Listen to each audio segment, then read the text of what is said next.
Thanks for staying with us. So we'd love to celebrate Nigerian homegrown content. So joining us on the show now is the CEO of Accelerate, Colette Otusheso. Welcome to the show. Thank you.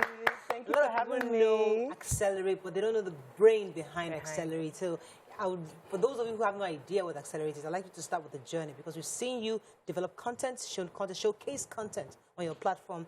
And you've done this over the years, but it started just like as an idea, which you sold to your boss, to the MD, and then gradually now it's a full company. Tell us in a nutshell how that started. Hi, ladies. Thank you for having me. It's so good to be here. So Accelerate it started off as a blog. It was, it was a blog, and it was born by Access Bank. And for them, they wanted to use it as a platform to engage with young audiences. So it was just like a website that had 1 or 2 articles daily and had some content. And I got a call saying, listen, we have this great idea, or we have this thing, but we need to grow. Like, we need strategy and planning behind it. So I got excited, because for me, it was the first time that I could actually build something from the ground up. Previous jobs, I've always kind of gone into a very corporate setting where you can't really move, you know, what you can create and what you can't. So it was really exciting that we could set up Accelerate. So again, what we did was we set it up as a platform. So for me, I used to say it was like Bella Naija meets Netflix, right? So that you could go in, get great content about Africa, about lifestyle, fashion, you know, music and so on. But at the same time, you could feed yourself with great visual content as well, be it speaks to, again, lifestyle, drama, and great content that showcases the best of Africa, because I think I got to a stage where I was tired of seeing mediocre stuff. And even in terms of production quality as well, I wanted to see something that was, you know, I wanted to see something that would sit on BT, that would sit on E! Entertainment. So that's when we started creating content. BT, like Africa glowed. Girl, Africa really I am so excited. I'm so excited. It's a great time for content development. It is. Our music has really opened up.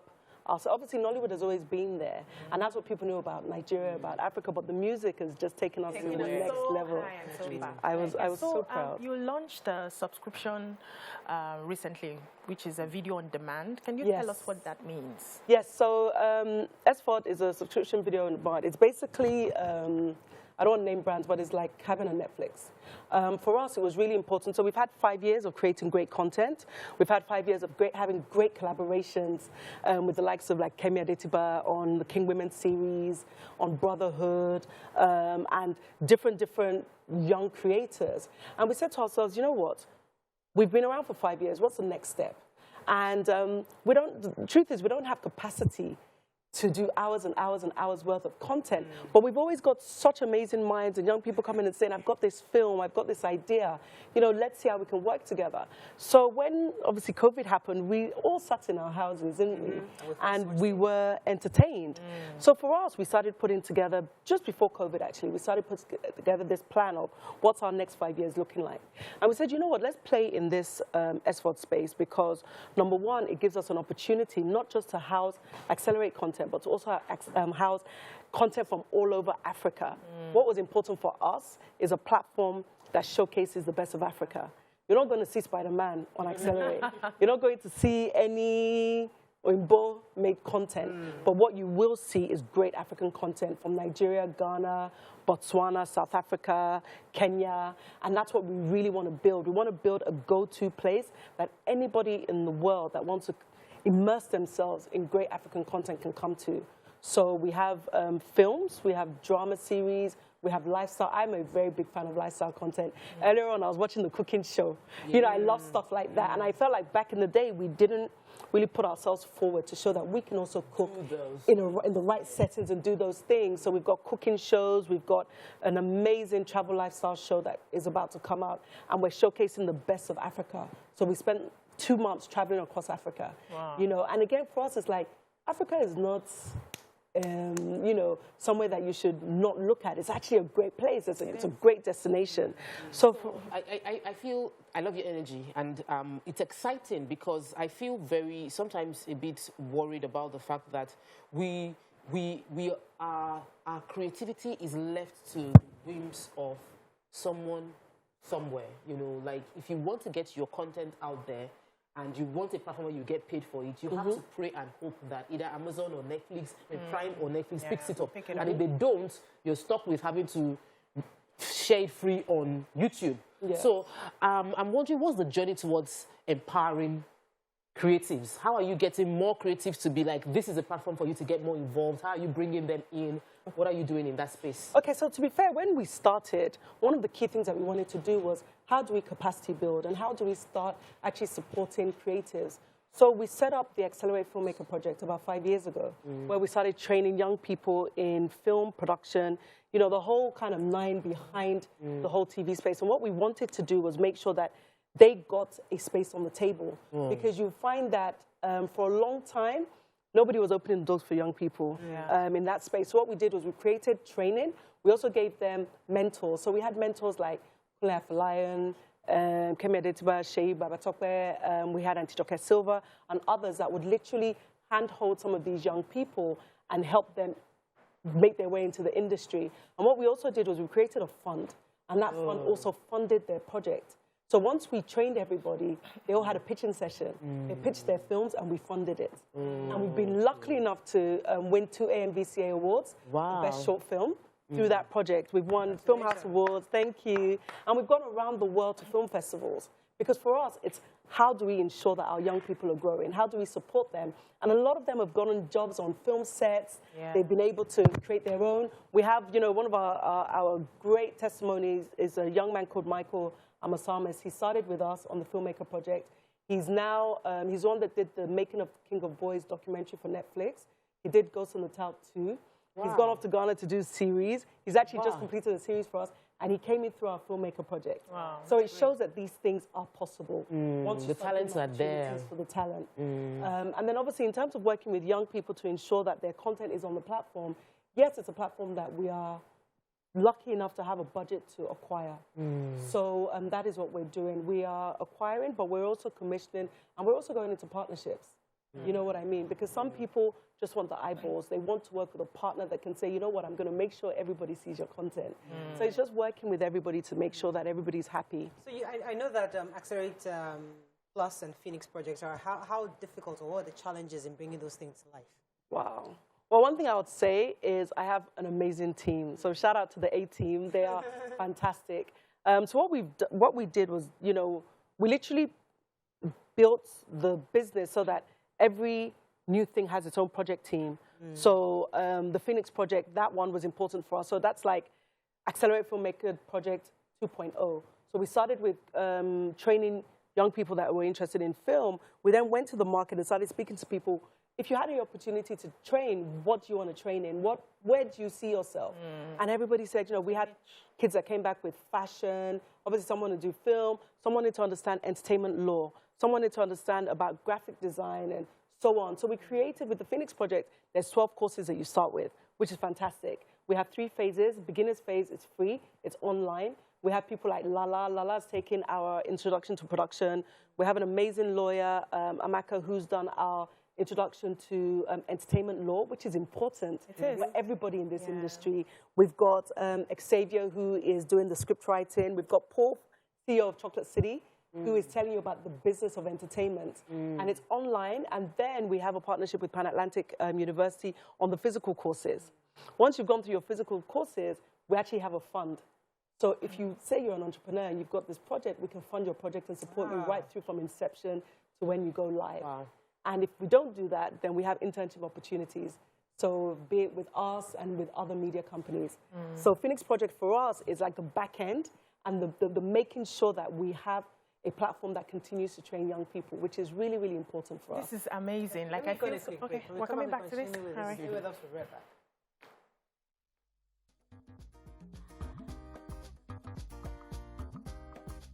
Stay tuned. Your View will be right back. Thanks for staying with us. We still have our guest with us, Colette, the CEO of Accelerate. Yes, you had a question. Yeah, so hearing you speak, you make business sound so easy. And on this table, we usually like to know the process because there are a lot of people out there who would be inspired not to give up when the challenges come. So can you tell us some of the challenges you faced when you started this business and how you were able to overcome them? Ooh. Just a few.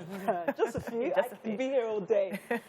So I think some of the biggest challenges we have is that because we are backed by a financial institution, I think people just generally think that we have loads of money.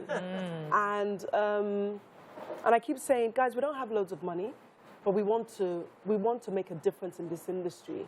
So a lot of what we've been able to achieve has been through strategic collaborations that make sense. It's been through capacity building and building up young up-and-coming that nobody gave a chance to, that will still come back to us and help us create great content that we want. But the finance thing is a big problem because everybody looks at it, and you now, you're with Access Bank, and we're like, guys, we're standalone, we have the support, but the funds we have to generate ourselves, right? So we don't have the money that everybody thinks that we have. And obviously what's also important is the capacity building as well, having the right people in the room. And you know what we were saying in the break is you really have to have a team that understands your vision and they want to see it through. We've been really, really lucky on the Accelerate side. Jite, who's our head of marketing, helped build Bella Niger when Bella Niger first started. Essay, who's our head of production, has been, you know, around for a long time. She's worked on different things. So has Lawrence, who's our second head of production. So we've been really strategic in the people that we have in the different places, but we've also made sure that we're building our team as well. If there's training opportunities available, we'll put them on. Part of one of our partnerships with Afrif every year, they give like loads of training. We make sure that we jump on that training as well because we can only get better if we train ourselves, right? Let me let you jump in here because I know Yeah, so I wanted one of my core concerns when it comes to content creation is the fact that we tell the reality, and it's something Mariah is very passionate about, and we've discussed it. We tell what we see. We're not creating a vision for people. We're not. We show the police in their worst state. We're not saying this is the ideal way police could be. We're not using drama to recreate and fill people's imagination with what is possible. What are you thinking in that line, or you're also just thinking? I know you have to think commercial, but how do you strike the balance between commercial viability of your production as well as idealistic feeling of what we had with Black Panther, where everybody was like, "Oh, this is Africa. This can be Africa." How are you doing that? So we're definitely doing that. Obviously, you also want to create content that is relatable, that people relate to. So what we've done is, so as part of our documentary series, we've done something called Streets of Lagos. It's literally the streets of Lagos, as it is. We're not hiding anything.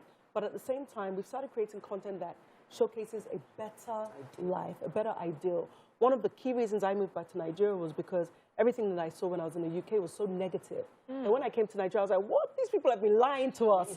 You know, so I was like, I'm going to create content that showcases us in the best light. Hence that if we are making travel shows and series that showcases our best, because guess what? When they come from there and they create documentaries about us, they show the slums, they show the worst of Nigeria. You would never know that we had beautiful places in Nigeria. That is what we're trying to put forward. In regards to, you know, changing the narrative in regards to showcasing a Wakanda and, you know, we're getting there. We're getting there. I think we also have to remember that production money on this side is not what you have in Hollywood. So you have to manage what you have. But we're definitely about pushing a positive. I like you to just working with millennials. It's always, people always complain about the fact that many of them are just not, it's hard for them to, they all want the fast, quick, get rich quick kind of jobs. And so as a leader, you're having to work with a lot of young people. I'd like you to touch a bit on that. And what's that, what do you have in line? What do you have in stock for people like us who love content, who like to see more content? What should we be looking forward to for Accelerate as a wrap up? Okay, so in terms of millennials, you know, I always say to my team, I want to be the oldest person in the room. Because I remember when I was a millennial, Gen Z, I remember I was full of ideas. And, you know, what you want to do is you always want to find somebody who's willing to listen to your ideas, right? And who's willing to help you put it into a proper plan, you know, and I'm excited about that. I'm excited about having young people around me. Half the time, before I used to think I was a music head and what was going on. Now I don't know anything. They're like, you don't know this person, do you know this person? I'm like, no, I don't. But that's why you have them around, right? Especially because you want to build content that speaks to, we're a young country, we're a young nation. So I love having them around, but we also have to guide them so that they do the right things. It's not easy, but it's part of what we have to do, right? And then in regards to what to expect from Accelerate, I don't want to let the cat out of the bag, but we've got some amazing, amazing content. Collaboration, like I said, is key. We've got some great stuff coming out from some of the people that we're working with this year. We've got, I'm not sure if you guys are familiar with Visa on Arrival that we've worked with Bovi on. Yes. It is one of the funniest things on TV, you know, so that's on Accelerate Plus. We've got, like I said, the great travel show coming up that doesn't just showcase Nigeria, it showcases the best of Africa. We've got more lifestyle content and obviously more films. We're now going into collaborations for our own Accelerate studio films as well, which is something that we haven't done. That's huge. So there's going to be some great announcements coming out. Nice. You're so happy. You can see, that it's from within. Yeah. So congratulations. Well done. We're here to support you. If you need some kind of noise about it, let us know. We'll be happy to put it on TV. And guys, subscribe. Oh, yeah. AcceleratePlus.tv. Yeah. Can I do my plug now? Your money has finished. Your money has finished. It's only 100 naira, 500 naira. Yes. Monthly. Yes. Subscription is really good. Okay. We want to make sure that everybody has access Thank to you, it. Colette. You must bring the Nigerian part of it. That's all we can take on this segment. When we come back, we'll move on to another segment. Stay with us. We'll be right back.